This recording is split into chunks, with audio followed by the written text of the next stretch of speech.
Pernah nggak kamu baru aja kepikiran mau beli sesuatu, belum sempat mencarinya, tiba-tiba barang tersebut udah ada di Shopee kamu. Itu bukan kebetulan dan bukan juga ponselmu menguping. Itu adalah hasil dari dua kerja kekuatan yaitu Big Data dan juga Artificial Intelligence. Halo, nama saya Indra, saya mahasiswa kreatif marketing.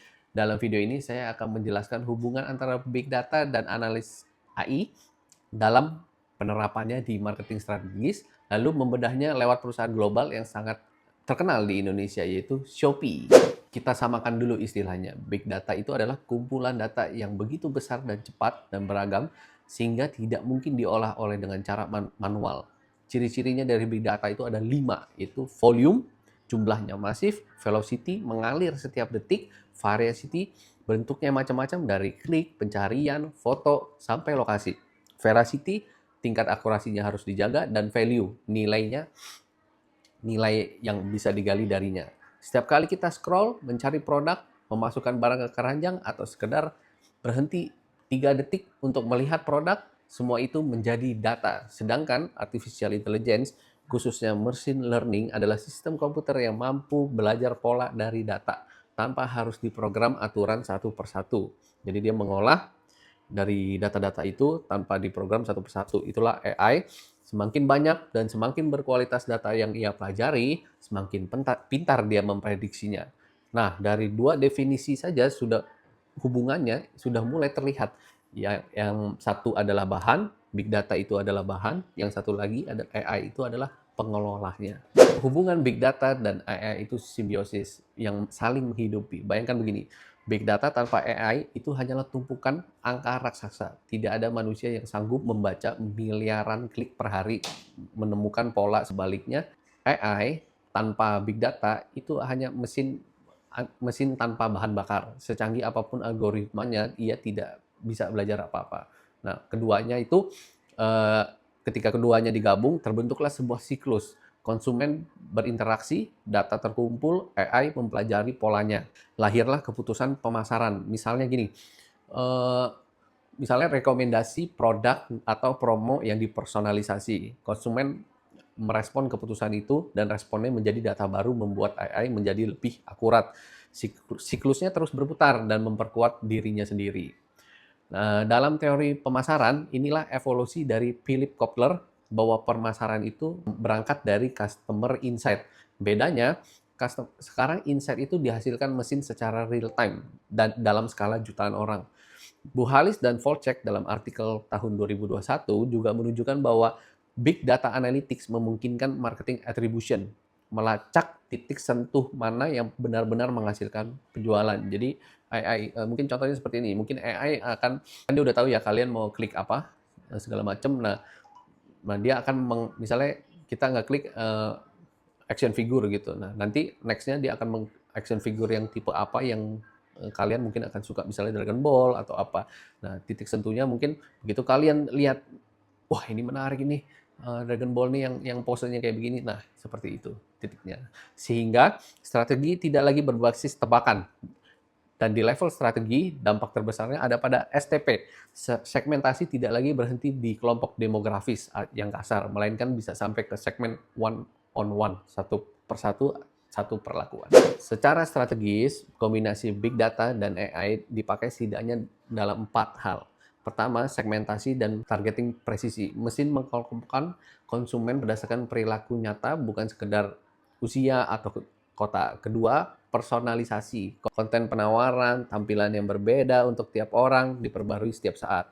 Jadi Shopee saya dengan Shopee teman-teman itu nggak akan sama untuk di depannya. Ketiga, prediksi, meramalkan siapa yang akan berhenti membeli, produk yang akan diminati, sampai berapa stok yang harus disiapkan. Keempat, optimasi harga, promo, dan anggaran iklan. Anggaran iklan itu kita bisa lihat dalam ROAS ya. Jadi patokannya ROAS kalau untuk Shopee, semakin efektif, ROAS-nya akan semakin besar gitu.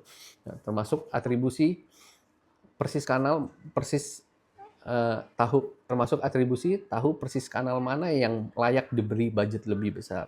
4 hal ini menjadi taktik tambahan. Ini menjadi cara perusahaan modern merancang strateginya sekarang. Kayak seperti kita, TikTok, itu pasti berbeda pendekatannya melalui AI, ROI-nya juga beda dengan ROAS yang sekarang kita setting, seperti itu. Sekarang mari kita lihat semuanya bekerja dalam satu perusahaan, Shopee. Seberapa dominan Shopee? Survei APJII 2025 menemukan 53,22% pengguna internet Indonesia paling sering mengakses Shopee. Artinya 1 dari pengguna internet di negeri ini. Nah, situsnya dikunjungi sekitar 157 juta kali dalam sebulan. Semuanya itu terjadi di pasar e-commerce yang nilai transaksinya itu menembus 487 triliun rupiah dalam setahun. Nah, setiap kunjungan itu adalah data. Nah, data apa aja yang Shopee kumpulkan? Nah, kata kunci, kalau teman-teman nyari kata kunci, terus produk yang kita klik, berapa lama kita menatapnya, apa yang masuk keranjang tapi kita nggak check out, jam berapa kita aktif, sampai interaksi kita di Shopee Live. Sekarang kan ada Shopee Live gitu ya, kayak TikTok Live. Nah, terus ada game berhadiah koin, lalu AI mengubahnya menjadi keputusan pemasaran. Saya ambil 4 contoh. 1, rekomendasi dan pencarian personal. Jadi kalau di Shopee itu ada bagian rekomendasi untukmu. Dan urutan hasil pencarian digerakkan machine learning. Nah, antara lain collaborative filtering, sistem mempelajari apa yang dibeli orang-orang yang perilakunya mirip dengan kita. Jadi berandanya Shopee teman-teman sama Shopee saya itu tidak akan pernah sama. Nah, 2, promo yang dipersonalisasi, voucher, notifikasi flash sale, dan penawaran dikirim ke orang yang tepat, dipelajari dari kebiasaan belanja masing-masing. Bahkan fitur game dan koinnya itu bukan sekedar hiburan ya, dia juga ada keterlibatannya untuk mengumpulkan data sebagai preferensi. Nah, 3, perpaduan hiburan dan belanja. Shopee Live muncul di layar kita, itu ada algoritmanya. Jadi kita melihat, misalnya kita pernah beli tas. Nah, nanti Shopee Live-nya yang muncul itu tas. Nah gitu, penjual-penjual tas ya. Nah, kemudian Shopee itu ada memakai AI plus augmented reality. Jadi kalau teman-teman mau beli skincare atau makeup, nah itu jadi dia bisa merubah wajah kita. Jadi kalau pakai makeup itu seperti apa nantinya. Nah itu Shopee namanya AI plus augmented reality. Nah, ada juga AI AR di Shopee. Dan ini udah diteliti oleh akademisi Universitas Indonesia pada tahun 2024. Nah, keempat, sisi penjual. Nah, lewat Shopee Ads, penjual kecil itu meminjam AI. Jadi seperti sistemnya itu menargetkan iklan-iklan ke calon pembeli yang mungkin menjadi beli. Nah, makanya itu dihitungnya menjadi ROAS. ROAS itu dihitung dari jumlah omset kita dibagi dengan iklan budget iklan. Jadi makin gede itu berarti semakin bagus.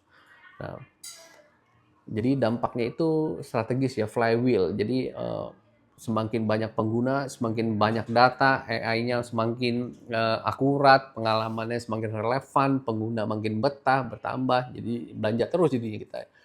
Dan data menjadi keunggulan kompetitif yang semakin sulit dikejar oleh pesaingnya.